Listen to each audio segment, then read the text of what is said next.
دعا اصل میں ہم نے بدقسمتی سے ایک رسم بنا لی ہے. آپ کو معلوم ہے کہ عام دعا جو مجلس کی ہے وہ تو بہت مختصر ہے، اس کا تو آپ کو پتہ بھی نہیں چلے گا کہ دعا مانگی گئی ہے، احساس نہیں ہوگا. کہ جو دعا میں مانگ رہا ہوں ساتھ ترجمہ بھی کروں گا، تو آپ اس کو اپنے دل کی طرف دیکھتے ہوئے اور اللہ کو دیکھتے ہوئے آپ اس پر جب کہے آمین تو وہ صرف زبان نہ کہہ رہی ہو، آپ کا دل کہہ رہا ہو. الحمد للہ وکفیٰ والصلاة والسلام علی عبادہ الذین اصطفیٰ، خصوصاً علی افضلہم وخاتم النبیین محمد الامین وعلی آلہ وصحبہ اجمعین. اما بعد فقد قال اللہ تبارک وتعالی کما ورد فی سورۃ البقرہ: اعوذ باللہ من الشیطان الرجیم، بسم اللہ الرحمن الرحیم. یا ایھا الذین آمنوا کتب علیکم الصیام کما کتب علی الذین من قبلکم لعلکم تتقون، الی قولہ تعالی: شہر رمضان الذی انزل فیہ القرآن ھدی للناس وبینات من الھدی والفرقان فمن شہد منکم الشہر فلیصمہ، الی قولہ تعالی: ولتکملوا العدۃ ولتکبروا اللہ علی ما ھداکم ولعلکم تشکرون. وَإِذَا سَأَلَكَ عِبَادِي عَنِّي فَإِنِّي قَرِيبٌ أُجِيبُ دَعْوَةَ الدَّاعِ إِذَا دَعَانِ فَلْيَسْتَجِيبُوا لِي وَلْيُؤْمِنُوا بِي لَعَلَّهُمْ يَرْشُدُونَ. وقال عز وجل كما ورد في سورة المؤمن: وقال ربكم ادعوني استجب لكم ان الذين يستكبرون عن عبادتي سيدخلون جهنم داخرين. وقال عز وجل كما ورد في نفس السورة: فادعوا الله مخلصين له الدين ولو كره الكافرون. صدق الله العظيم. وقال النبي صلى الله عليه وسلم: الدعاء مخ العبادة. وقال صلى الله عليه وسلم: الدعاء هو العبادة، أو كما قال صلى الله عليه وسلم. رب اشرح لي صدري ويسر لي أمري واحلل عقدة من لساني يفقهوا قولي. اللهم ربنا ألهمنا رشدنا وأعذنا من شرور أنفسنا.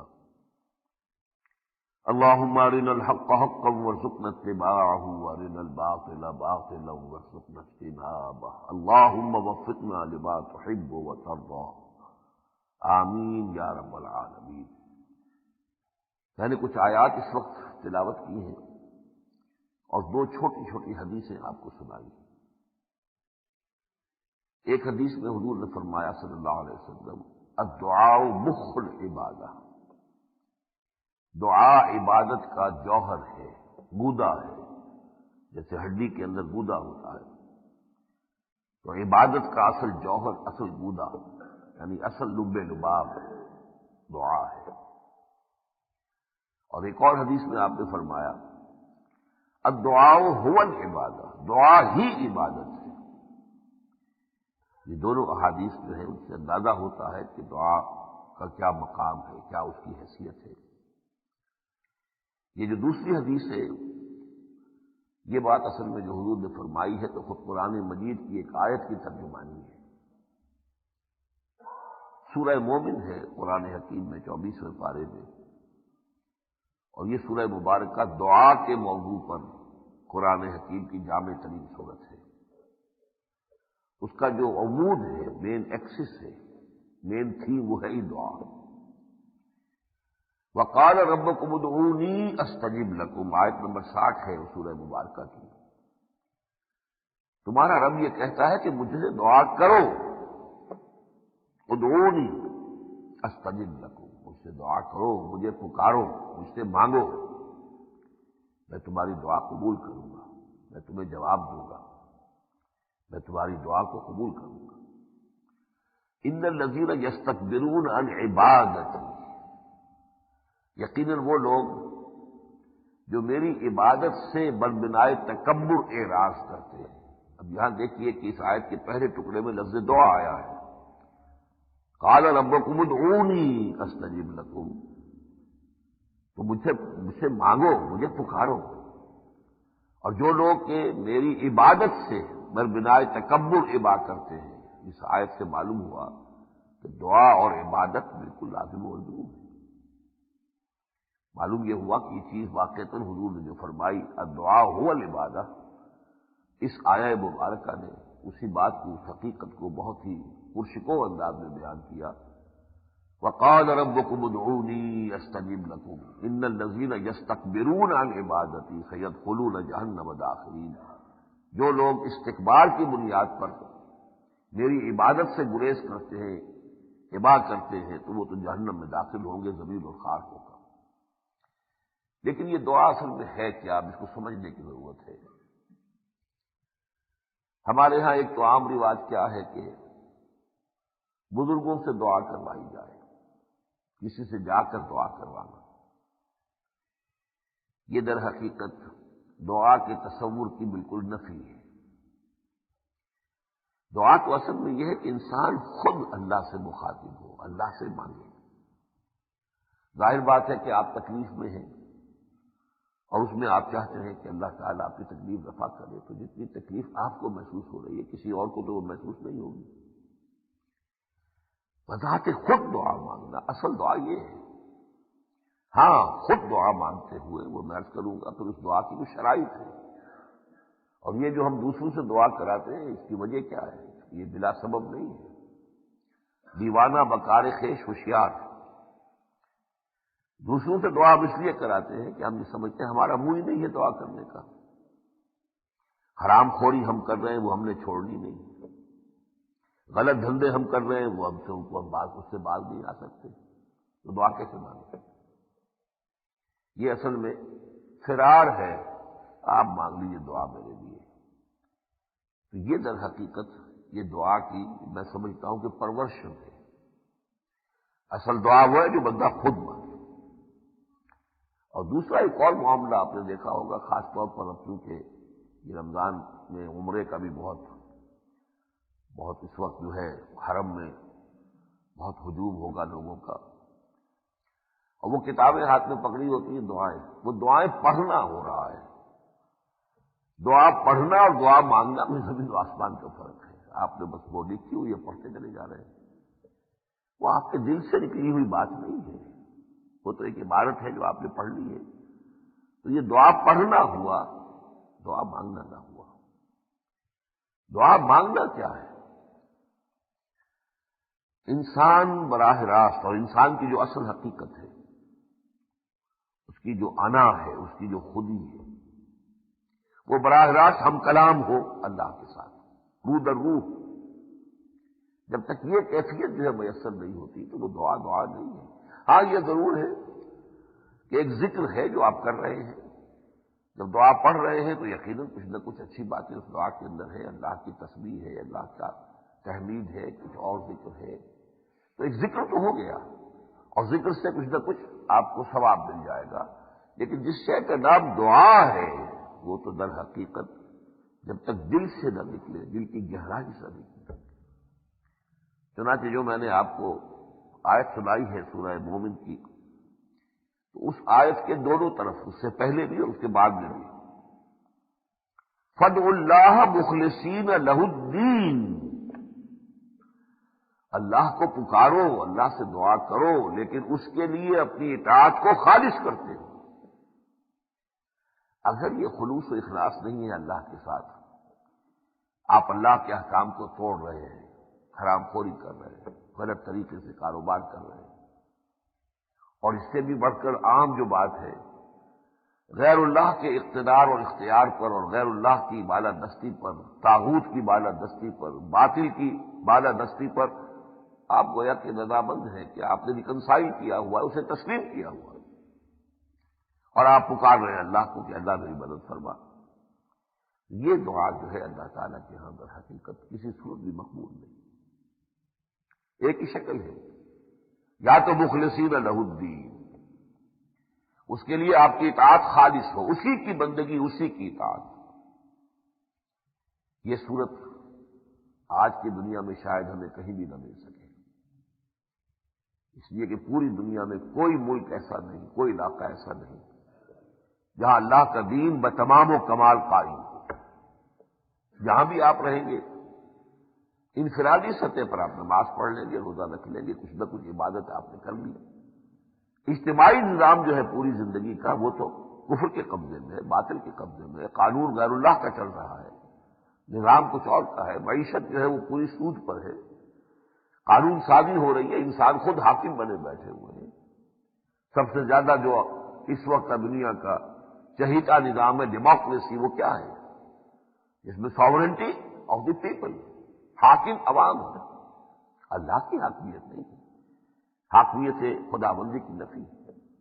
اس ماحول میں ہم رہ رہے ہیں، جکڑے ہوئے ہیں۔ ظاہر بات ہے کہ ہم اس ماحول کا جز ہیں، ہمارے اس سے تعلقات ہیں، ہم بندھے ہوئے ہیں، اس کے اندر جکڑے ہوئے ہیں، تو ہماری زندگی کا اکثر و بیشتر حصہ جو ہے وہ تو باطل کے تحت ہے۔ بہت تھوڑا سا حصہ ہے کہ جو ہم نے اللہ کے عبادت کے تحت اور اطاعت کے تحت رکھا ہوا ہے۔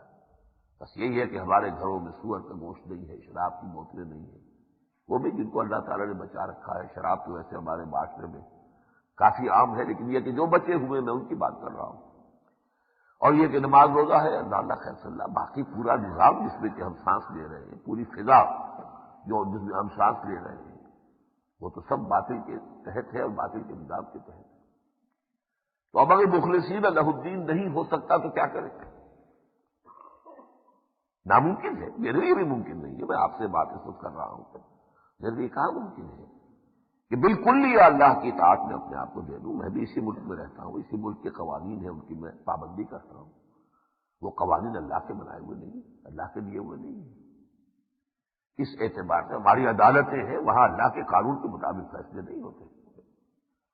اور قرآن مجید 3 مرتبہ سورہ مائدہ کی ایک رکوع میں 3 مرتبہ کہہ چکا ہے، وَمَن لَّمْ يَحْكُم بِمَا أَنزَلَ اللَّهُ فَأُولَٰئِكَ هُمُ الْكَافِرُونَ وَمَن لَّمْ يَحْكُم بِمَا أَنزَلَ اللَّهُ فَأُولَٰئِكَ هُمُ الْفَاسِقُونَ وَمَن لَّمْ يَحْكُم بِمَا أَنزَلَ اللَّهُ فَأُولَٰئِكَ هُمُ الظَّالِمُونَ۔ جو لوگ اللہ کے اتارے ہوئے احکام کے مطابق فیصلے نہیں کرتے، اللہ کی دی ہوئی شریعت کے مطابق معاملات کو نہیں چلاتے، وہی تو کافر ہیں، وہی تو مشرک ہیں، وہی تو فاسق ہیں۔ بتوں سے تجھ کو امید ہے، خدا سے نو امیدی، مجھے بتا تو صحیح اور کافری کیا ہے، اور کسے کہتے ہیں؟ تو ہم اجتماعی سطح پر تو کفر میں ہیں، پوری امت مسلمہ کفر کے تحت زندگی گزار رہی ہے۔ البتہ یہ ہے کہ ہم نے انفرادی زندگی کے تھوڑے سے گوشے میں وہ زندگی کا بحثیت مجموعی لگائیں گے تو وہ 5% بنے گا، 5% ہو جائے گا، 10% ہو جائے گا، باقی جو 90-95% ہے زندگی وہ تو ہماری باطل کے تحت ہے۔ تو فدعوا اللہ مخلصین لہ الدین، جب تک یہ شرط پوری نہ کی جائے تو اللہ تعالیٰ کی دعا قبول نہیں ہوتی۔ اب اس کا حل کیا ہے؟ کوئی وے آؤٹ تو ہونا چاہیے۔ وہ وے آؤٹ یہ ہے کہ ایک انسان باطل کے نظام میں رہتے ہوئے اولاً اس کو دل سے اور ذہناً تسلیم نہ کرے۔ He should leave under protest, رہ تو رہا ہوں میں، لیکن یہ کہ میری مرضی کے مطابق نہیں ہے، مجھے پسند نہیں ہے۔ جیسے کہ جیل میں انسان رہتا ہے، ظاہر بات ہے مجبوری ہے، رہنا ہے، حکم ہے۔ جیل میں جرم کرنے والے ہی تو نہیں جاتے، وہ دوسرے بھی چلے جاتے ہیں، وہ سیفٹی ایکٹ کے تحت بھی چلے جاتے ہیں، سیاسی جو قیدی ہوتے ہیں وہ بھی چلے جاتے ہیں۔ تو یہ کہ جیل میں ہے، اسی لیے فضول نے فرمایا دنیا سجن المومن و جنت الکافر، یہ دنیا جو ہے بندہ مومن کے لیے قید خانہ ہے۔ تو ایک تو ریکنسائل نہ کرے، نمبر 2 یہ کہ اس معاشرے میں رہتے ہوئے اپنی توانائی کا، اپنے وقت کا، اپنی صلاحیت کا صرف جو لازمی ضروری ہے انایویٹیبل حصہ اپنی بقا کے لیے بس اتنا استعمال کرے، باقی ساری توانائی، ساری طاقت، سارا وقت خرچ کر دے اس نظام کو ختم کر دے اور اللہ کے دین کو قائم کر دے۔ یہ گویا کفارہ ہوگا اس کا کہ جو کچھ ایک نظام باطل کے تحت زندگی گزارنے کا گناہ جو ہر ہو رہا ہے، ہر آن ہو رہا ہے، ہر وقت ہو رہا ہے۔ جیسے کہ حضور نے فرمایا تھا کہ ایک دور آئے گا کہ کوئی شخص براہ راست سود نہیں کھائے گا تب بھی سود کا غبار تو اس کے اندر جائے گا. وہ آج کا دور ہمارا ہے. ظاہر بات ہے پورا نظام جب سود پر ہے تو کون شخص کہہ سکتا ہے کہ میں سود سے بچا ہوا ہوں؟ گندم کے ہر دانے میں سود ہے، آپ کے تمام فرٹیلائزر سود پر ہے، آپ کا جو جتنا بھی ڈیزل چل رہا ہے وہ سود پر چل رہا ہے، ٹریکٹر ہیں تو وہ سود پر ہے. کون سی چیز سود پر نہیں ہے؟ بیج مل رہا ہے وہ سود پہ مل رہا ہے. تو معلوم ہوا کہ ہر دانہ جو میں کھا رہا ہوں اس کے ساتھ سود جا رہا ہے. ہر سانس جو میں لے رہا ہوں فضا کے اندر سسپینشن ہے، جیسے کہ ہوا میں ڈسٹ سسپینشن ہو جاتی ہے، کبھی گردہ جو ہے اس طریقے سے ہوتا ہے. تو اب کیا کریں گے آپ؟ سانس لینے پر تو مجبور ہیں، زندہ رہنا ہے تو سانس لینا ہوگا، ڈسٹ تو جائے گی اندر، گردہ تو جائے گا اندر. اسی طریقے سے اس فضا میں گویا کہ سود کا ڈسٹ سسپینشن موجود ہے، وہ میرے اندر بھی جا رہا ہے، آپ کے اندر بھی جا رہا ہے. اب اس کا کفارہ کیا ہے؟ اس کا کفارہ یہ ہے کہ اپنی پوری توانائی اور قوت اور وقت جو بھی آپ کے پاس ہے اس کو صرف کریں اس نظام کو ختم کرنے کے لیے. باطل نظام ختم ہو اور اللہ کا دین قائم ہو. یہ جد و جہد جو ہے یہ پھر کفارہ بن جائے گی. مخلصین لہ الدین کا گویا کہ یہ بدل ہو جائے گی کہ انسان نے اس نظام کو قبول نہیں کیا. اب اس دعا کا جو خاص تعلق ہے رمضان مبارک کے ساتھ، میں چاہتا ہوں کہ ذرا اس کی طرف اشارہ ہو جائے، اس لیے کہ واقعہ یہ ہے کہ اس موضوع پر جیسے یہ عظیم آیت ہے، بہت عظیم آیت، وقال ربکم ادعونی استجب لکم، اس میں بعض علماء بڑی خوبصورت بات کہتے ہیں کہ دیکھو دنیا والوں سے تم مانگتے ہو کسی سے تو انہیں برا لگتا ہے، اس نے مجھ سے کیوں مانگا. بسا اوقات ایسا ہوتا ہے کہ آدمی اپنی جی سے کسی کو کچھ دینا چاہتا ہے تو وہ دے دیتا ہے، لیکن کوئی مانگے تو ذرا اس کو کھلتا ہے، اس نے مجھ سے مانگا کیوں ہے. لیکن اللہ کی شان یہ کہ وہ کہتا ہے مانگو مجھ سے، وہ نہ مانگنے سے ناراض ہے، بلکہ اس کی رضا اس میں کہ مجھ سے مانگو. قال ربکم ادعونی استجب لکم، تمہارا پروردگار کہتا ہے مجھ سے مانگو، مجھے پکارو، مجھ سے دعا کرو، میں تمہاری دعائیں قبول کروں گا. ہم تو مائل بے کرم ہے، کوئی سائل ہی نہیں، راہ دکھلائیں کسے رہنمے منزل ہی نہیں. اور اگر تم نہیں مانگتے ہو دعا تو اس کا مطلب یہ کہ تم میری عبادت سے سرکابی کر رہے ہو. ان الذین یستکبرون عن عبادتی سیدخلون جہنم داخلین. تو یہ بڑی عظیم آیت ہے دعا کے موضوع پر. اسی طرح کی عظیم ترین ایک دعا جو اپنے موضوع پر جو آیت ہے وہ سورہ بقرہ میں رمضان اور روزے کے ذکر میں آئی ہے، اور تدریج ہے اس میں. اس حوالے سے سورہ بقرہ میں جو روزے کے ضمن میں بات آئی ہے تدریجاً اسے سمجھ لیجیے، اس لیے کہ یہ چیزیں تو میں اس کو صرف حوالہ دوں گا. اکثر و بیشتر مساجد میں ان آیات کا ذکر ہوتا ہے، بیان ہوتا ہے. 3 لیولز ہیں روزے اور رمضان کے پروگرام کے مقاصد کے. پہلا لیول ہے مجرد روزہ. یا ایھا الذین آمنوا کتب علیکم الصیام کما کتب علی الذین من قبلکم لعلکم تتقون. تم پر روزے فرض کیے گئے، روزہ رکھنا فرض کیا گیا جیسا کہ تم سے پہلوں پر کیا گیا تھا تاکہ تمہارے اندر تقویٰ پیدا ہو جائے. تقویٰ کیا ہے کہ ایک انسان اللہ کی بندگی کا خوگر اپنے آپ کو بنا لے، اللہ کے حکم کی خلاف ورزی نہ کرے. اس کے لیے ایک مشق کی ضرورت ہے، ریاضت کی ضرورت ہے.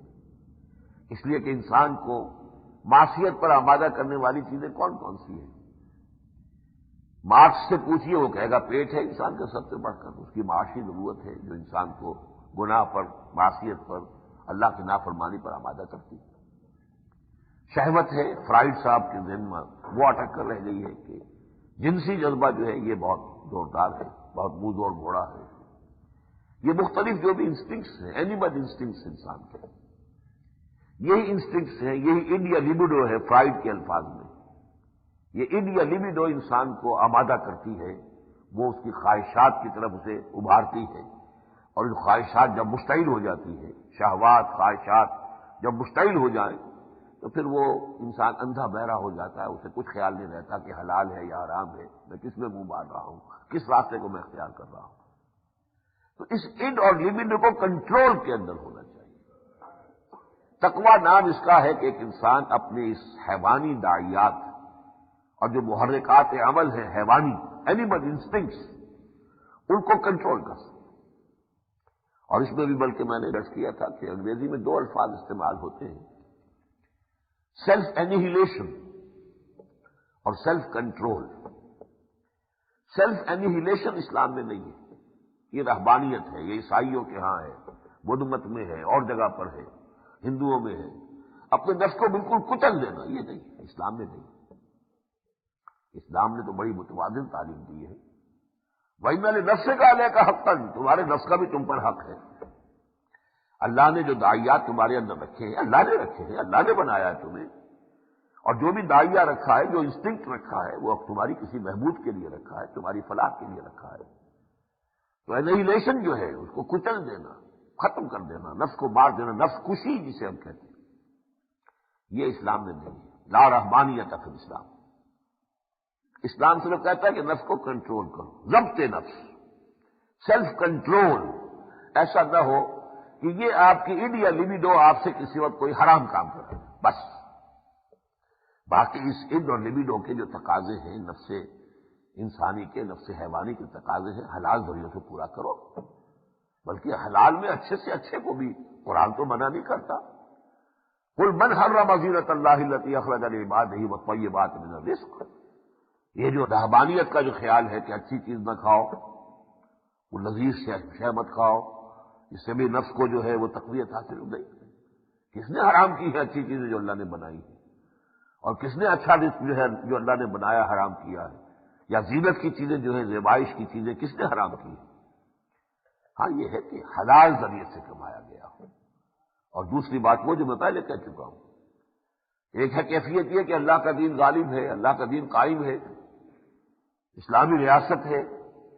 اب آگے دین کی تبلیغ کا اور دین کی اشاعت کا اور دین کے غلبے کا بقیہ پورے سرزمین پر، اس کے لیے جد و جہد کرنے کے لیے تو ریاست ہے، وہ کام کر رہی ہے.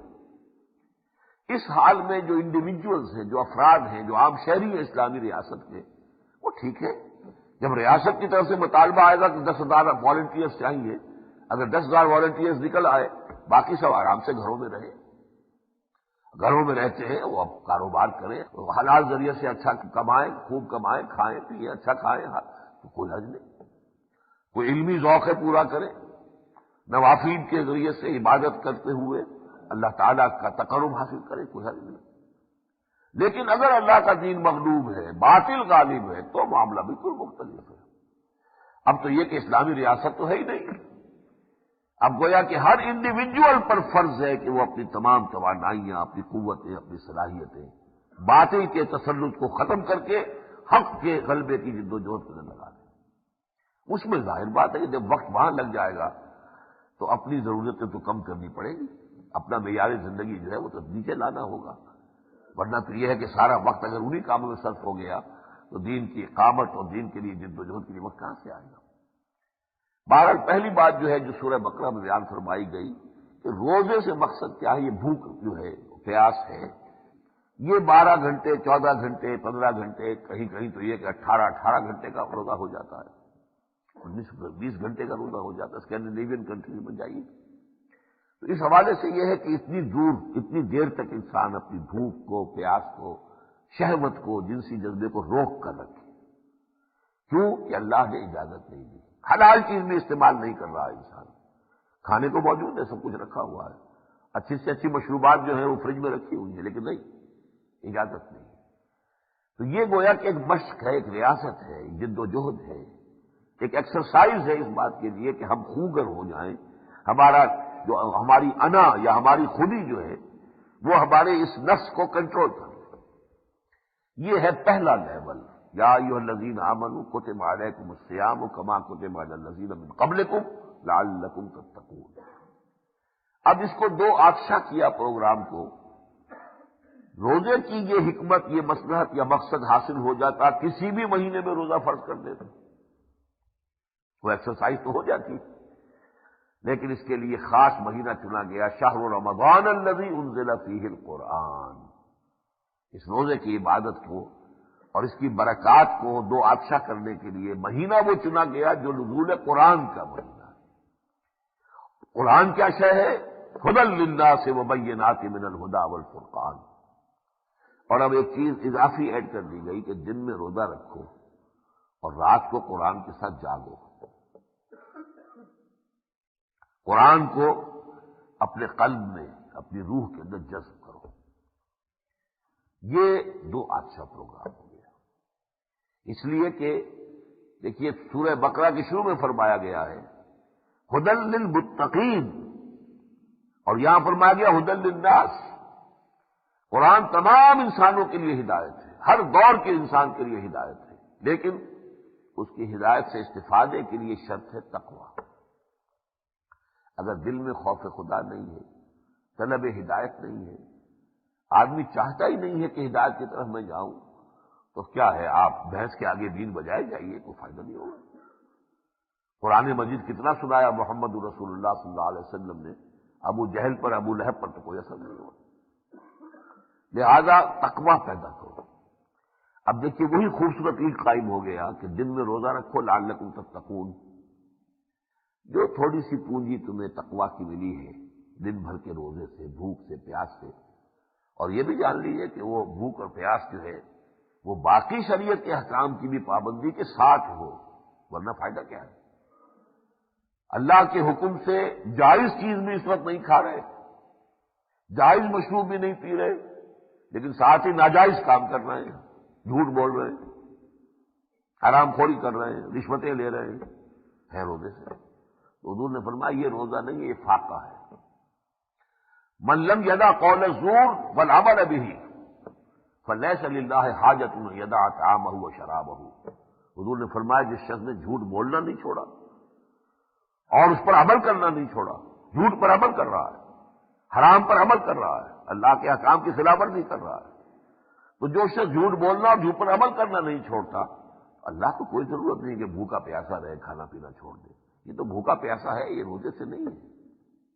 تو روزہ تو وہی ہے کہ جہاں آپ نے جو حلال چیزیں اللہ کی روکی ہوئی ہیں اپنے اوپر، اس لیے کہ اللہ کا حکم نہیں ہے، اللہ کی اجازت نہیں ہے، تو ساتھ ہی باقی تمام محرمات سے بھی تو آپ بچے ہوئے ہو، تب تو وہ روزہ ہوگا، ورنہ روزہ کا وہ فاقہ ہوا۔ ایک اور حدیث میں فرمایا کم من صائم لیس لہ من صومہ الا الجوع۔ کتنے ہی روزہ دار ایسے ہیں کہ جنہیں اپنے روزے سے سوائے بھوک اور پیاس کے کچھ حاصل نہیں ہوتا۔ تو روزہ جیسا کہ میں نے عرض کیا، اگر حقیقت روزہ ہو تو تقویٰ پیدا ہوتا ہے۔ اس تقویٰ کی پونجی کو لے کر رات کو کھڑے ہو جائیے، اللہ کا کلام سنیے، لیکن اللہ کا کلام سننا تو حقیقت وہی مفید ہے جو سمجھ میں بھی آ رہا ہو، ورنہ کیا ہے، 1 گھنٹہ آپ نے لگا دیا تراویح میں، حافظ صاحب نے جو ہے وہ فرنٹیئر میل کی رفتار سے اس کو پڑھ دیا، اللہ اللہ خیر صلی اللہ، آپ کو کیا پتا؟ جو ہم نے دورہ ترجمہ کا نظام شروع کیا ہے تاکہ کسی درجے میں تو کچھ حاصل ہو، اور جبکہ حدیث میں بھی آتا ہے من قام رمضان، رات کا قیام اللیل کا لفظ ہے، من صام رمضان ایمانا واحتسابا غفر له ما تقدم من ذنبه، ومن قام رمضان ایمانا واحتسابا غفر له ما تقدم من ذنبه۔ یہ دونوں الفاظ صام رمضان، قام رمضان بالکل پیرلل ہے۔ تو گویا کہ دن کا روزہ، رات کا قیام، اور رات کا قیام جو ہے آپ کو معلوم ہے قیام اللیل کے لیے جو آیت آئی ہے قرآن مجید میں سورہ مزمل میں، اس کی کم سے کم مقدار 1/3 شب ہے، نصفہ او انقص منہ قلیلا اور زد علیہ ورتل القرآن ترتیلا۔ 2/3 رات، آدھی رات، یا کم سے کم 1/3 رات، اس قیام کا معاملہ ہے۔ یہ تو اصل میں چونکہ وہ قیام ہر شخص کے لیے ممکن نہیں ہے۔ ایک بیچارہ غریب ہے، مزدوری کرتا ہے، سارے دن اس نے محنت کی ہے، مشقت کی ہے، اس کے لیے ممکن نہیں ہے، اس لیے اللہ تعالیٰ نے اس قیام کو فرض نہیں کیا۔ لیکن جس کے لیے بھی ممکن ہے، اسی لیے جو خطبہ دیا تھا حضور نے حضرت سلمان فارسی رضی اللہ تعالیٰ عنہ نے جس کو بیان فرمایا کہ خطبنا رسول اللہ صلی اللہ علیہ وسلم فی آخر یوم من شعبان، کہ حضور نے ہمیں خطبہ دیا شعبان کے آخری دن، یا ایھا الناس قد اظلکم شہر عظیم، لوگوں تم پر ایک بڑے عظمت والے مہینے نے سایہ کر لیا ہے، شہر مبارک، بہت برکت والا مہینہ ہے۔ اس میں فرمایا کہ جعل اللہ صیامہ فریضۃ وقیام لیلہ تطوعا، اللہ تعالیٰ نے اس میں 2 پروگرام تمہیں دیے ہیں، دن میں روزہ رکھنا تو فرض کر دیا ہے، لیکن رات کا قیام تمہاری مرضی پر، تمہارے اختیار میں چھوڑ دیا ہے، جس کے لیے بھی ممکن وہ کرے۔ تو اس حوالے سے اب یہ جو دو عطشہ پروگرام ہو گیا تو اس کی جو آیت ختم ہوتی ہے وَلِتُكَبِّرُوا اللَّهَ عَلَى مَا هَدَاكُمْ وَلَعَلَّكُمْ تَشْكُرُونَ، جب رمضان کا یہ دو عطشہ پروگرام، دو شقوں پر مشتمل پروگرام اگر تم پورا کرو گے تو تمہارے اندر دو چیزیں پیدا ہوگی۔ وَلِتُكَبِّرُوا اللَّهَ عَلَى مَا هَدَاكُمْ، جو اللہ نے ہدایت تمہیں دی ہے اس پر تم اس کی تکبیر کرو گے۔ ہدایت دی ہے، قرآن دیا ہے، اس کی اصل قدر و قیمت سے واقف ہوں گے۔ وَلَعَلَّكُمْ تَشْكُرُونَ، اور تاکہ تم شکر کرو اللہ کا کہ کتنا بڑا احسان اللہ نے تم پر فرمایا، تمہاری ہدایت کے لیے قرآن مجید نازل فرمایا۔ قرآن کی عظمت منکشف ہوگی، قرآن کی حقیقت سے کسی درجے میں واقف ہوگے اگر یہ دونوں پروگرام جو ہیں کما حقہ ادا کیے جا رہے ہوں، کہ دن میں روزہ، رات کو قیام، جس کو ایک اور حدیث میں حضور نے جمع کر دیا ہے، حضرت عبداللہ ابن عمرو بن العاص رضی اللہ تعالی عنہما کی روایت ہے، ترمذی شریف میں موجود ہے، یا الصیام والقرآن یشفعان للعبد، روزہ اور قرآن بندے کے حق میں شفاعت کریں گے قیامت کے دن۔ یقول الصیام، روزہ یہ کہے گا اے رب منعتہ الطعام والشہوات بالنہار، میں نے تیرے اس بندے کو دن کے وقت کھانے پینے سے اور اپنے جنسی جذبات کی تسکین سے روکے رکھا، فشفینی فی، میری وجہ سے یہ رکا رہا تیرا بندہ، تو میری شفاعت اس کے حق میں قبول فرما۔ تو یقول القرآن، اور قرآن یہ کہے گا منعتہ النوم باللیل، میں نے اسے رات کے وقت سونے سے روکے رکھا، فشفینی فی، تو میری شفاعت اس کے حق میں قبول فرما، فیشفعان، حضور نے فرمایا کہ میں دونوں کی شفاعت قبول ہوگی۔ ان دونوں کا جو نتیجہ نکلتا ہے وہ آیت کے آخر میں آیا، لِتُكَبِّرُوا اللَّهَ عَلَى مَا هَدَاكُمْ، جو تمہیں ہدایت اللہ نے دی ہے تم اس پر اللہ کی تکبیر کرو۔ اس تکبیر کا ایک پہلا مرحلہ تو یہ ہے جو ہم تکبیریں پڑھتے ہیں، رمضان ختم ہوگا، عید کے دن کیا ہوگا؟ دوگانہ عید میں اضافی تکبیرات ہوتی ہیں یا نہیں؟ اسی طرح جاتے آتے تکبیریں پڑھنے کا یہ ہمیں حکم ہے یا نہیں؟ یہ گویا ابتدائی عمل ہے اس پر، لیکن تکبیر کی اصل معنی تو اللہ کو بڑا کرنا، تصغیر چھوٹا کرنا، تکبیر بڑا کرنا، تسہیل آسان کرنا۔ تکبیر کے معنی اللہ کو بڑا کرنا، اللہ کو بڑا کرو، کیا معنی؟ اللہ کی بڑائی منواؤ، اللہ کی بڑائی قائم کرو۔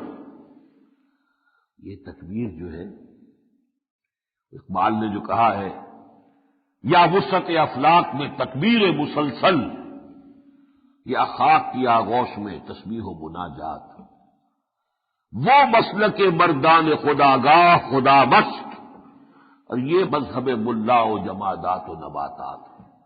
بس اللہ اکبر اللہ اکبر اللہ اکبر اللہ اکبر، ٹھیک ہے بھائی، یہ بھی اچھی بات ہے، چلو اللہ اکبر کا مطلب کیا ہے؟ اللہ کو بڑا کرو، بنواؤ اس کی بڑائی۔ اس کی بڑائی تو نہیں مانی جا رہی، نہ تمہاری پارلیمنٹ مانتی ہے کہ اللہ بڑا ہے۔ ایک ترمیم جو ہے دستور کے اندر نہیں جا سکتی، قیامت آ جائے گی وہ نہیں آئے گی۔ کتاب و سنت کی ٹوٹل بالادستی نہیں آئے گی۔ ہم یہ نہیں کہہ سکتے کہ پاکستان میں کتاب و سنت کی بالادستی ہوگی ہر قانون پر، تو گویا اللہ بڑا کہاں ہے؟ اللہ کو تو بڑا ماننے کو ہم تیار نہیں۔ تو تکبیر کے معنی جو ہے وہ ربک فکبر، یا ایھا المدثر قم فانذر وربک فکبر، تو اس جد و جہد کے لیے وَلِتُكَبِّرُوا اللَّهَ عَلَى مَا هَدَاكُمْ، اللہ نے تمہیں ہدایت دے دی ہے، اللہ نے اپنا قانون دے دیا ہے، اللہ نے تمہیں بتا دیا وہ کس شے سے راضی ہے، کس سے ناراض ہے، اللہ نے بتا دیا ہے کہ سود کا معاملہ جو ہے اس کے خلاف اعلان جنگ ہے۔ اب تم اگر یہ روزے سے اور یہ ساری قیام اور صیام سے اگر تمہارے اندر یہ جذبہ نہیں ابھرتا کہ اللہ کی تکبیر کرے، اللہ کو بڑا بنائے، اللہ کی بڑائی کو نافذ کرے، تو فائدہ کیا ہوا؟ پھر تو ناشکری ہے، قرآن کی ناشکری ہوئی ہے۔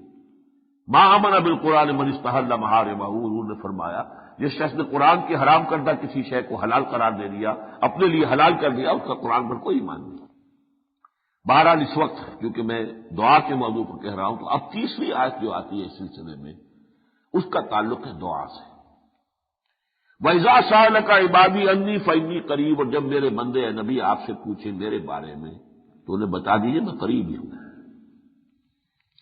اس کا مطلب کیا ہے؟ اس آیت کا روزے اور رمضان کے تذکرے میں آ جانا، اس لیے اس کے بعد پھر ایک آیت موجود ہے بڑی طویل، وہ روزے کے احکام ہیں. اُحِلَّ لَكُمْ لَيْلَةَ الصِّيَامِ الرَّفَثُ إِلَىٰ نِسَائِكُمْ هُنَّ لِبَاسٌ لَكُمْ وَأَنتُمْ لِبَاسٌ لَهُنَّ الی آخر آیا. بڑی طویل آیت ہے.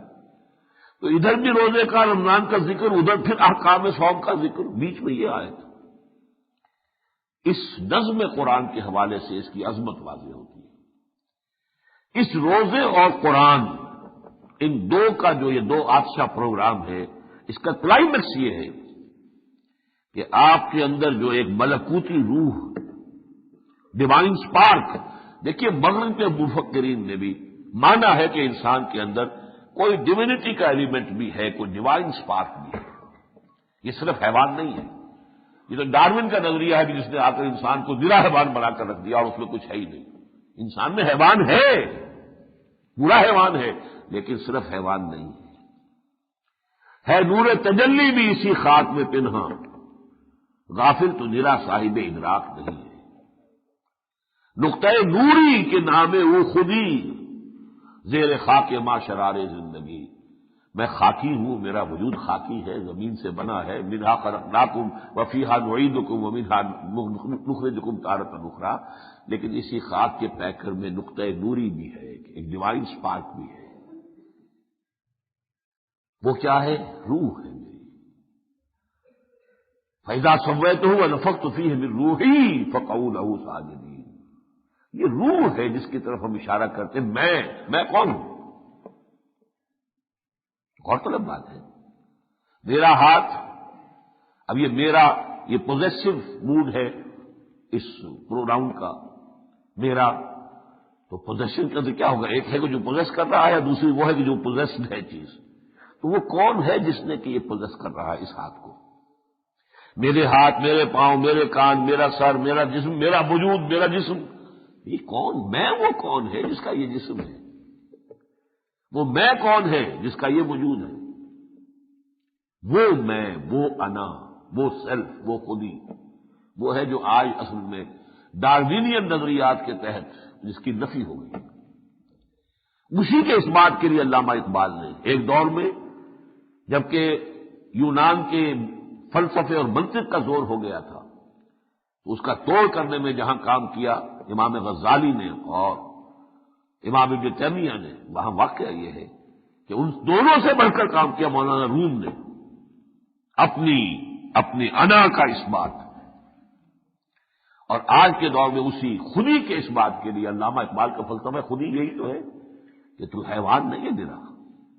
غافل تو نرا صاحب ادراک نہیں ہے نور تجلی بھی اسی خاک میں پنہا.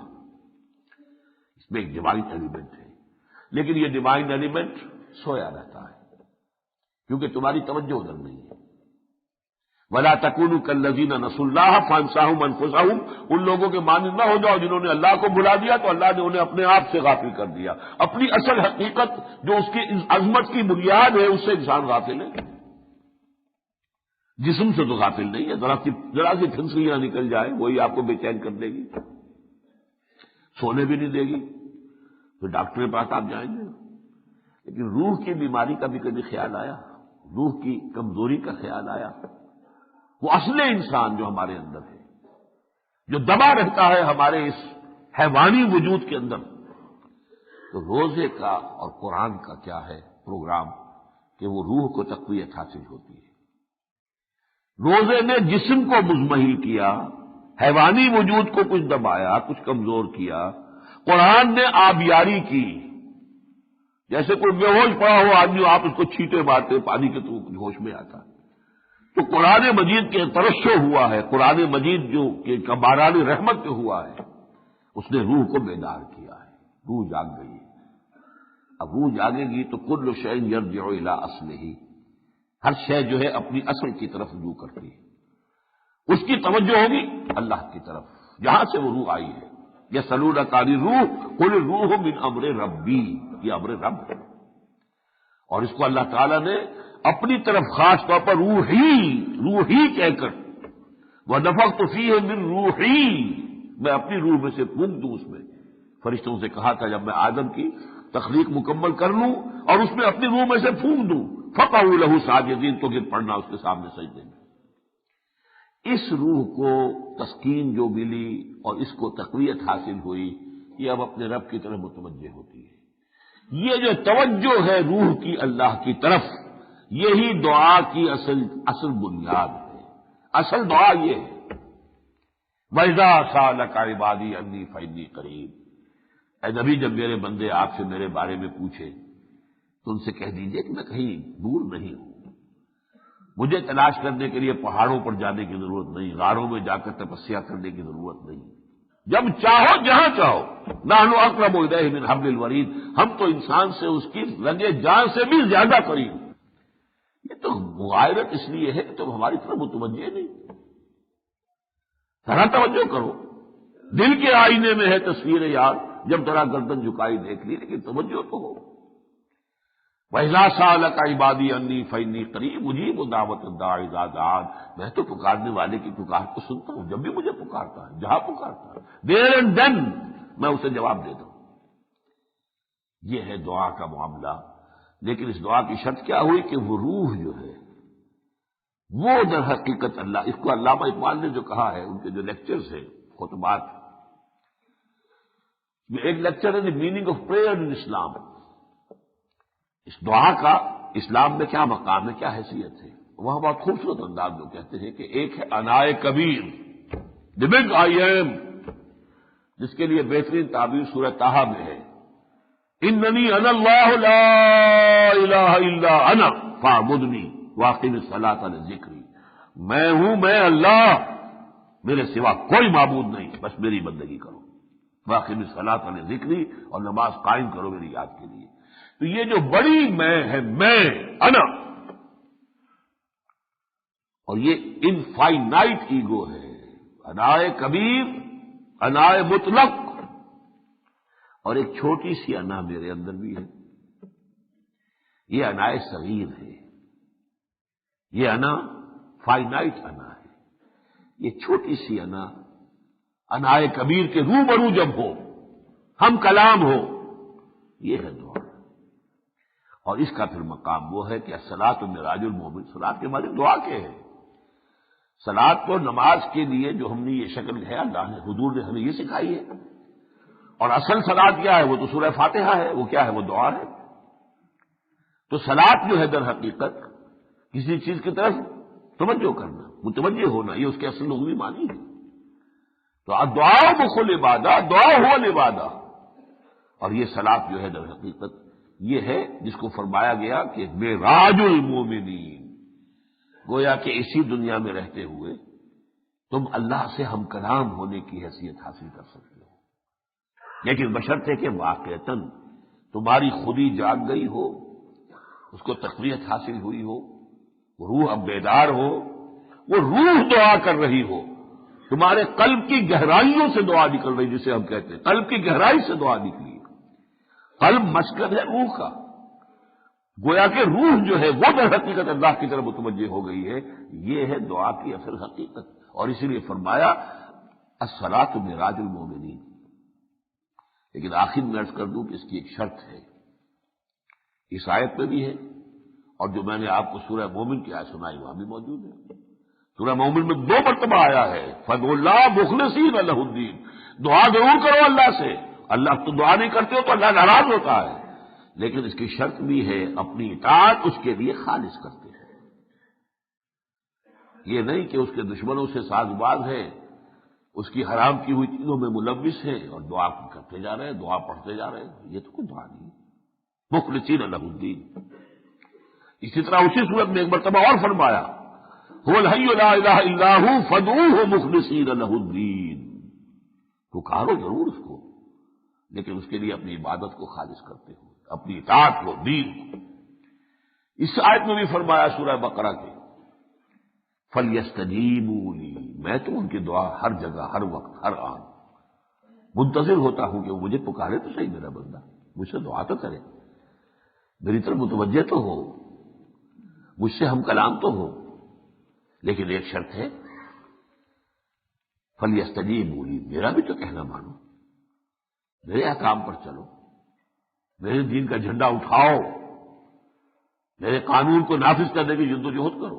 فَلْيَسْتَجِيبُوا لِي وَلْيُؤْمِنُوا بِي، اور مجھ پر ایمان پختہ رکھو، لَعَلَّهُمْ يَرْشُدُونَ، تاکہ وہ اصل جو رشد ہے وہاں تک پہنچ جائیں.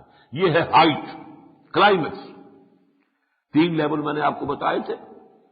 تقوی، یا ایھا الذین آمنوا کتب علیکم الصیام کما کتب علی الذین من قبلکم لعلکم تتقون.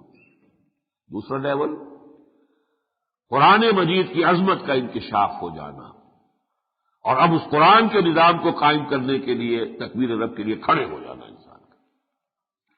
جیسے کہ سورہ مائدہ میں فرمایا یا اہل الکتاب لستم علی شیء حتی تقیموا التوراۃ والانجیل وما انزل الیکم من ربکم. اے کتاب والو، اے انجیل اور تورات والو، تمہاری کوئی حیثیت نہیں، ہم سے ہم کلام ہونے کا کوئی تمہارا مقام نہیں، تمہارا منہ نہیں ہے کہ ہم سے بات کرو جب تک کہ تم قائم نہیں کرتے تورات کو اور انجیل کو اور جو کچھ بھی نازل کیا گیا تمہاری طرف تمہارے رب کی طرف سے. یہاں پر اہل کتاب کی بجائے ذرا ایک لفظ رکھیے یا اہل القرآن. یا اہل القرآن لستم علی شیء حتی تقیموا القرآن وما انزل الیکم من ربکم. اے قرآن والو، تمہاری کوئی حیثیت نہیں، کیا دعائیں مانگ رہے ہو ہم سے؟ قرآن کا نظام تو تم نے قائم نہیں کیا اور دعا کر رہے ہو ہم سے. یہ دعائیں قبول نہیں ہوتی. ہاں قائم نہیں کیا کوئی بات نہیں، قائم کرنے کی جد و جہد میں تن من دھن لگا دیا تبھی آ جاؤ، ٹھیک ہے ہم قبول کر لیں گے. کفارہ تم دیا ہے، تم نے جائیداد بنانے کی فکر نہیں کی، تم نے دنیا بنانے کی فکر نہیں کی، تم نے اپنی زندگی لگا دی ہے اللہ کے دین کے لیے، تو ٹھیک ہے دعا کرو. فادعونی استجب لکم، پکارو مجھے، مانگو مجھ سے، میں تمہیں دوں گا. لیکن یہ کہ آپ باطل کے غلبے پر راضی ہو، اسے ذہناً قبول کیے بیٹھے ہو، باطل کے تسلط کے نیچے پاؤں پھیلا رہے ہو اور اپنی جائیداد بڑھانے کا، پھلنے پھولنے اور پھیلنے کی فکر کر رہے ہو، اور دعا ادھر اللہ سے ہو رہی ہے، وہ دعا قبول نہیں ہوتی.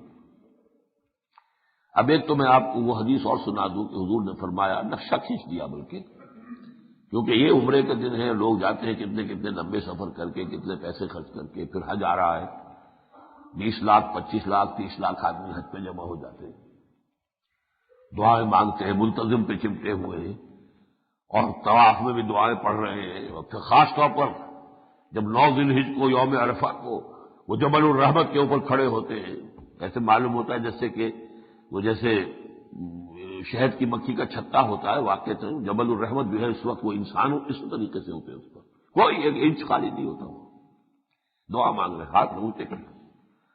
حضور نے ذکر کیا اس شخص کا، یطیل السفر، لمبا سفر کر کے آتا ہے، اشخاص اغبرا، اس کے لباس، اس کا بال اٹے ہوئے دھول سے.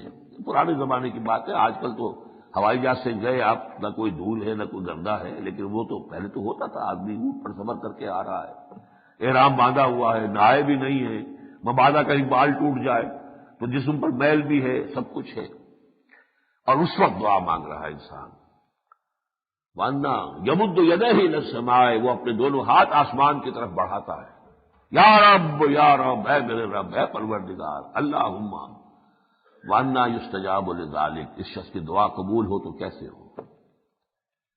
وَمَطْعَمُهُ حَرَامٌ وَمَلْبَسُهُ حَرَامٌ وَغُذِيَ بِالْحَرَامِ، اس کا کھایا ہوا حرام کا ہے، اس کا پہنا ہوا حرام کا ہے، اس کا جسم بنا ہے، گوشت بنا ہے حرام کی غذا سے. دعا کیسے قبول ہو؟ تو فادعونی استجب لکم، لیکن فادعوا اللہ مخلصین لہ الدین. اور اس کے ساتھ ہی میں حضور کی 2 دعاؤں کا تذکرہ کرنا چاہتا ہوں اس وقت. ایک دعا تو سن 1090 میں جو حضور نے کی ہے، وہ جد و جہد، تکبیر رب کی جد و جہد جو حضور سے کہی گئی تھی.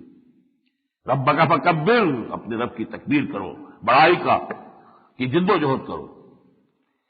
اس جد و جہد میں ایک دن حضور پر طائف کا بھی آیا ہے، جب پتھراؤ ہوا ہے.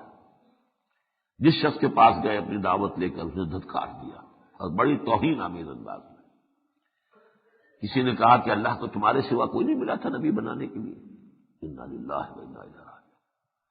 کسی نے کہا میں تو تم سے بات بھی نہیں کرنا چاہتا، چلے جاؤ، اس لیے کہ اگر تم سچے ہو، واقعی نبی ہو، تو کہیں میں کوئی توہین نہ کر دوں تمہاری، میں تو مارا جاؤں گا، اور اگر تم جھوٹے ہو تو میں جھوٹے کو منہ لگانا پسند نہیں کرتا، یہ آپ چلے جائیے، وغیرہ وغیرہ. پھر پتھراؤ ہو رہا ہے. اسٹریٹ ارچنز جو تھے وہاں کے، وہ آوارہ سے لڑکے چھوکرے جو تھے، ان سے کہیے لگاؤ ان کی مرمت کرو، ان کی جو رسول بنے پھرتے ہیں. اب وہ پتھر مار رہے ہیں، ٹہنے کی ہڈیوں کو تاک تاک کر نشانہ لگا رہے ہیں جسم پر. ساتھ صرف ایک ہے، حضرت زید بن حارثہ، ایک آدمی ساتھ ہے، وہ سامنے سے پتھر آتا ہے، ادھر جا کر اس کو اپنے جسم پر لیتے ہیں، اپنے جسم کو ڈھال بناتے ہیں حضور کے لیے، تو پیچھے سے آ گیا پتھر، دائیں سے تو بائیں سے آ گیا۔ اس حال میں جب کہ جسم لہولہان ہے اور جا کر پھر آپ خون بہنے کی وجہ سے کچھ غشی سی بھی ہوئی ہے، کمزوری ہو گئی ہے، بیٹھ گئے، تو دو بدماش آئے، ایک نے اس بغل میں ہاتھ ڈالا، ایک نے اس بغل میں ہاتھ ڈالا، اٹھو جاؤ۔ اس وقت ایک فریاد نکلی ہے حضور کی زبان مبارک۔ اب دعا جو ہے، میں چاہتا ہوں کہ آپ سمجھے دعا کہتے کسے۔ اگر اللہ تعالیٰ کے دین کی جد و جہد میں انسان اس طرح لگاؤ، پھر جو دعا نکلی وہ ہے دعا۔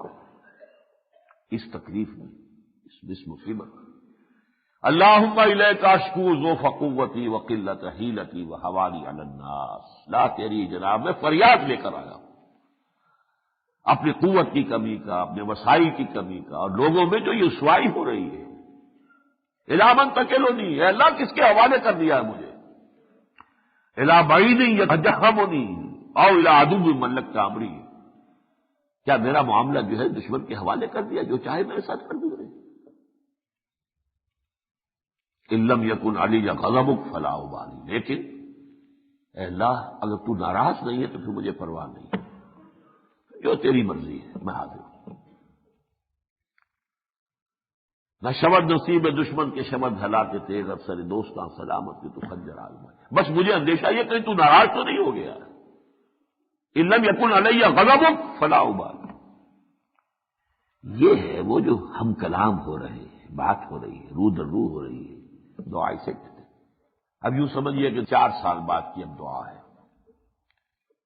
یہ میدان بدر ہے، اپنی 15 برس کی کمائی محمد نے لا کر میدان میں ڈال دی ہے، 15 برس، 15 لانگ ایئرس، دعوت، تربیت، جو بھی آپ نے کیا ہے 15 برس کی محنت، وہ 313 نہتے میدان بدر میں ہے، ادھر 101,000 لشکر آ گیا۔ اس وقت جو دعائیں کی ہیں، اب اس میں جو رنگ ہے واقعہ یہ یوم بدر، اللہم انجزنی ما وعدتنی، پروردگار اب پورا کر اپنا وہ وعدہ جو تو نے مجھ سے کیا تھا، اللہم انشدو کا بے عہدے کا و وعدے کا، اے اللہ میں تجھے اب قسم دیتا ہوں جو تیرا مجھ سے وعدہ تھا، تیری مدد تو نے مدد کا وعدہ کیا تھا۔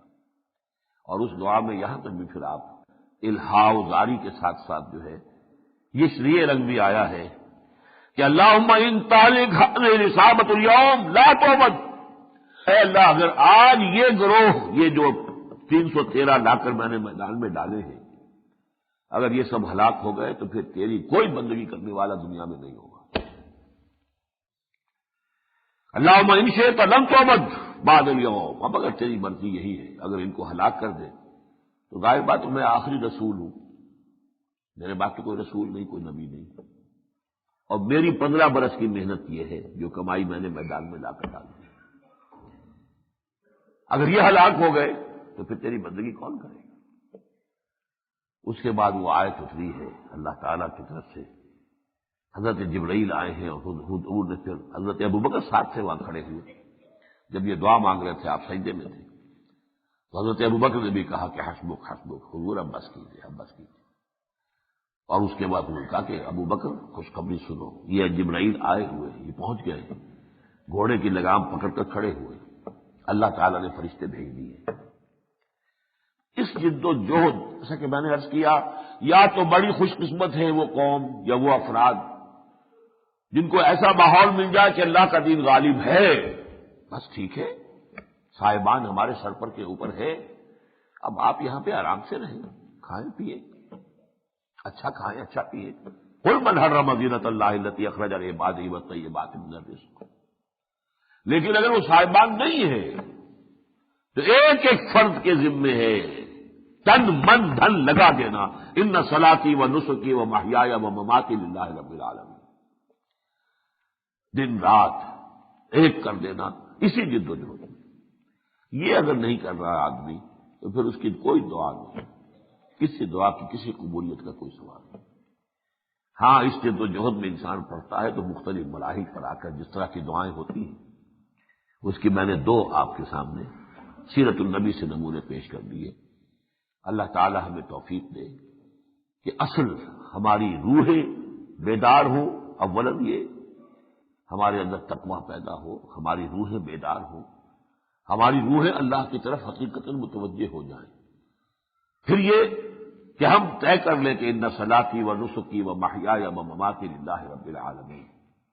اس صورت میں پھر جو دعا آپ مانگیں گے، ضمانت دی گئی ہے کوئی دعا اس حالت میں جو مانگی جائے وہ بیکار نہیں جاتی۔ یہ بھی حدیث ہے حضور کی، یہ شرط ہے، کوئی دعا بیکار نہیں جاتی۔ اس کی تین صورتیں ہیں قبولیت کی، ہر دعا قبول ہوتی ہے، یقین رکھو کہ قبول ہوئی ہے، لیکن قبولیت کی تین شرطیں، تین صورتیں ہیں۔ ایک صورت تو یہ ہے کہ جو آپ نے مانگا اللہ وہی آپ کو دے دے۔ اللہ کے علم میں بھی اگر یہی ہے کہ یہی تمہارے لیے بہتر ہے تو وہ دے دے گا، لیکن ہو سکتا ہے تم اپنی نادانی میں ایسی چیز مانگ رہے ہو جو حقیقتاً تمہارے لیے اچھی نہیں ہے۔ سورہ بقرہ میں فرمایا وَآسان تکرہوا شیئا وہو خیر لکم وآسان تحبوا شیئا وہو شر لکم واللہ یعلم وانتم لا تعلمون۔ ممکن ہے تمہیں کوئی چیز ناپسند ہو حالانکہ اسی میں تمہارے لیے خیر ہو، تم تو شارٹ سائٹڈ ہو، صرف سامنے کی چیز دیکھ رہے ہو، تم پیچھے پتا کیا تمہیں پیچھے کیا آ رہا ہے، بظاہر تو یہ خیر نظر آ رہا ہے، اس کے پیچھے شر ہے۔ آسان تحبوا شیئا وہو شر لکم، ہو سکتا ہے کہ تم کسی شے کو پسند کرو ذرا حالانکہ وہ تمہارے لیے شر ہو۔ واللہ یعلم وانتم لا تعلمون، اللہ جانتا ہے تم نہیں جانتے۔ تو اگر اللہ کے علم میں یہ ہے کہ واقعی میرے بندے نے جو مانگا ہے وہی اس کے لیے اچھا بھی ہے، مناسب بھی ہے، انجام کار کے اعتبار سے مفید ہے، تو وہی دے دے گا۔ یہ نہیں کرے گا تو جو چیز بہتر ہوگی حقیقت میں وہ تمہیں دے دے گا، اس دعا کی تو خیر ہے۔ اور تیسری شکل یہ ہے کہ اس سے تمہارے لیے آخرت کا توشہ بنا کر رکھ لے گا، وہ تحفہ تمہیں پیش ہو جائے گا جب آخرت میں تم پہنچو گے۔ کوئی دعا بشرطے کہ ان شرائط کے ساتھ ہو، غیر مشروط نہیں ہے، ان شرائط کے ساتھ کی جانے والی کوئی دعا ضائع نہیں جاتی۔ اقول قولی ھذا واستغفر اللہ لی ولکم ولسائر المسلمین والمسلمات۔ الحمد للہ الذی ہدانا لہذا وما كنا لنہتدی لولا ان ہدانا اللہ۔ کل حمد، کل شکر، کل ثنا، کل تعریف اس اللہ کے لیے ہے جس نے ہمیں ہدایت بخشی، اور ہم ہرگز ہدایت یافتہ نہ ہو سکتے اگر اللہ ہی ہمیں ہدایت نہ دیتا۔ یہ اسی کا فضل ہے، اسی کا کرم ہے۔ منت منے کی خدمت سلطان ہمیں کنی، منت شناس ازو کہ بخدمت نجاشت۔ کبھی بادشاہ پر احسان نہ دھرنا کہ تم اس بادشاہ کی خدمت کر رہے ہو، بادشاہ کا احسان مانگو کہ اس نے تمہیں اپنی خدمت کے لیے قبول کیا ہے۔ ربنا لا تزغ قلوبنا بعد إذ هديتنا وهب لنا من لدنك رحمة إنك أنت الوهاب۔ اے اللہ جب ہدایت تو نے بخشی ہے تو اس پر استقامت عطا فرما، اب ہمارے دلوں کو کدی نہ ہونے دے۔ اے اللہ کسی درجے میں ہماری پسپائی نہ ہو، اے اللہ استقامت عطا فرما، تن من دل لگانے کی توفیق عطا فرما۔ اللہم انصر من نصر دین محمد صلی اللہ علیہ وسلم من کانوا وحیث کانوا۔ اے اللہ اپنے ہر اس بندے کی مدد فرما جو تیرے دین کی خدمت کر رہا ہو، خواہ وہ کوئی بھی ہو، کہیں بھی ہو۔ وجعلنا منہم، اللہم ربنا اجعلنا منہم، اللہم ربنا اجعلنا منہم۔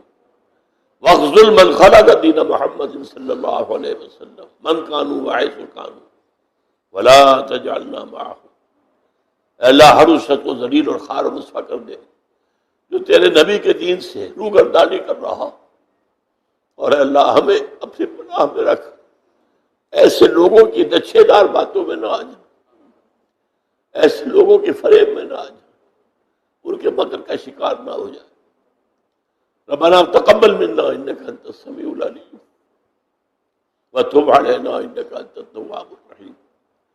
ربنا ثبت قلوبنا على دینک، اللہم ثبت قلوبنا على طاعتک، اللہم وفقنا لما تحب وترضى، اللہم وفقنا نجاہد فی سبیلک باموالنا وانفسنا، اللہم ارزقنا شہادۃ فی سبیلک، اللہم اغفر لنا ولآبائنا ولأمہاتنا ولجمیع المؤمنین والمؤمنات والمسلمین والمسلمات الاحیاء منهم والاموات انک سمیع مجیب الدعوات اللہم اشف مرضانا مرضى المؤمنین والمؤمنات والمسلمین والمسلمات ربنا تقبل منا انک انت السمیع العلیم۔ اے اللہ ہماری دعا کو شفق قبول عطا فرما، تو سب کچھ سننے والا اور جاننے والا ہے۔ ربنا تقبل منا انک انت السمیع العلیم وتب علینا انک انت التواب الرحیم۔